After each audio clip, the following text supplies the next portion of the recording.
Hi everybody, this is Property with Leonard and welcome to another episode. Now on this channel we discuss property, finance and investments. Now please note that none of my videos constitutes as financial advice, but if you're looking for financial advice, please speak to an accredited and registered financial advisor.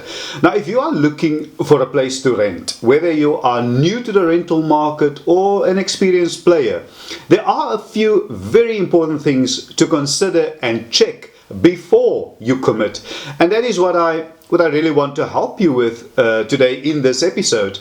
Now the rental market is booming at the moment. It's not uncommon. And if you speak to any rental agent, that rental agencies, for them to receive 10 to 20 calls, sometimes even more, for a single rental unit, it often happens that you are so desperate, the fear of losing out, and desperation breeds contempt. You are willing to do anything and everything to get what you need. Then you tend to overlook basic things and only to find out when it's too late. So before jumping headfirst into a new lease without first carrying out an in-depth walkthrough, it could leave you with a fair amount of unnecessary issues to deal with.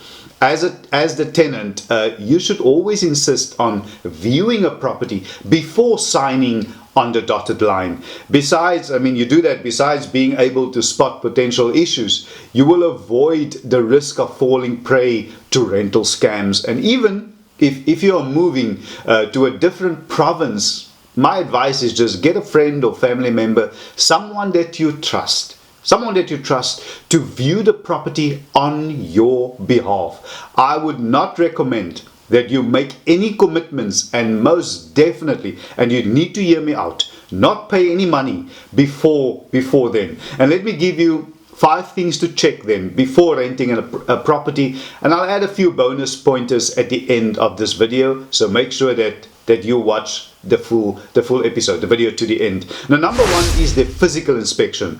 Before renting a property, be it a house or a flat or a commercial building whatsoever, it is imperative that you carry out a physical inspection of the property. Cross-check. Things you can do is cross-check the furniture and fixtures, if there is any, including the plumbing and electrical and sanitary fittings. And as a tenant, you must visit the property to see the exact location. Now, this one is pretty obvious, but it's important, and discuss any changes that you might want.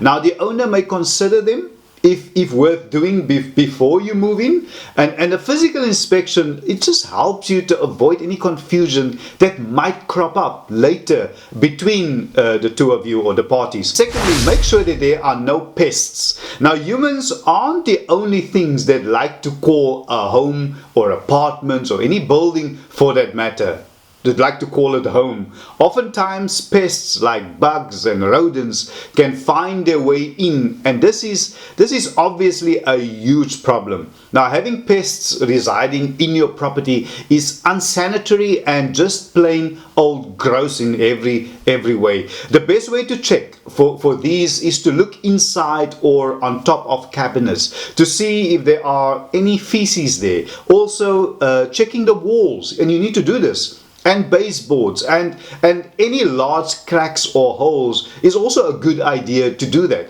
If you're still not completely satisfied, ask the landlord or the letting agent to see copies of the most recent pest control treatments, and I would recommend that. If there are current pest issues, it should be stated in the lease agreement, since the landlord should disclose important information about the property, such as, amongst others, pests issues. Remember, the onus is on you, so be proactive and ask specific questions. You have to live there, so make sure it is without pests, bottom line. And next is check parking. And if you own a vehicle, parking arrangements should definitely be on your list of things to check out. In many neighborhoods, especially in the city, if that's where you're planning to rent, street parking can be hard to find or is just basically unsafe for both you and your vehicle. Finding a property with a garage and or inside parking bay is therefore almost a necessity. you need to remember to ask specifically when it comes to apartments whether the apartment comes with an allocated parking for you and visitors also, and whether there is an additional cost involved. You need to check. You don't want any nasty surprises afterwards. Another suggestion that I have for you in this regard is speak to the neighbors if possible. It's always a good idea to try and talk to some other people who have lived in the area for some time.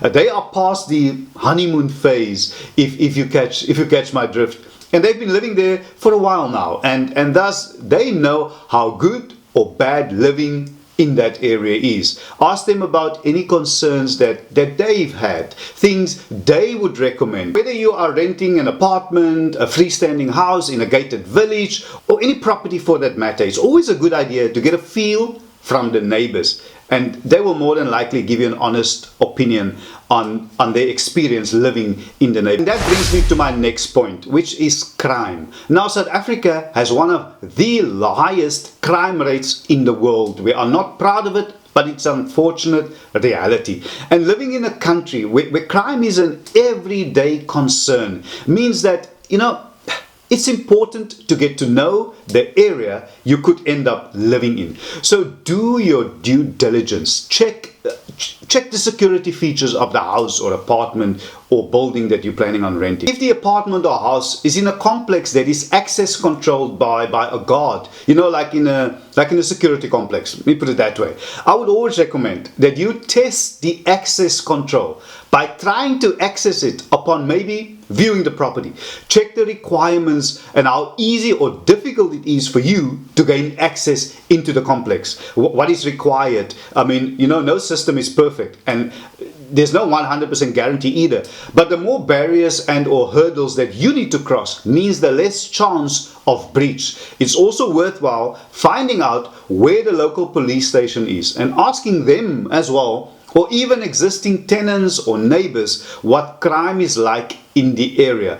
If they are unable to assist, a simple Google search, and don't forget, it can also help. It might give you a good idea of any crime statistics and reports in the area. Now, these are the 5 things, in my opinion, you need to check before renting a property. Now, there are of course many other things to consider as well. So this video is not the beginning and the end of it all, like noise levels, traffic, is it close to a school, a church or a mosque. Try to visit the property more than once if you can before you commit, and spend some time in the surrounding neighborhood during the day and the night. You may find that it's much noisier at night, for example. So this will give you, because you're going to stay there, it will give you a better idea of what you are in for. Also, things like cell phone signals, accessibility to public transports and other amenities. Although most apartments in South Africa come unfurnished, some of them are furnished, so it's worthwhile, those who are, checking that all supplied appliances are in good working order.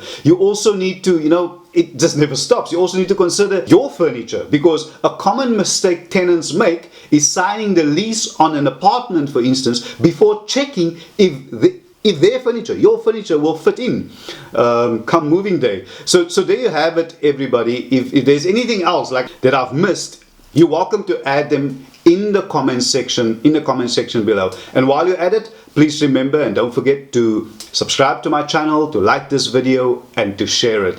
And don't forget you can join this channel and there's extra perks if you do. There's also a thank you button if you would like to financially contribute to this channel. And yeah, subscribing, it is really easy. You can just click that subscriber button in the bottom right hand corner of your screen, and please remember to hit the all notifications, and that way you would be notified and you won't miss out whenever I upload new videos. Thank you so much, everybody. I'll see you in the next episode. Stay blessed.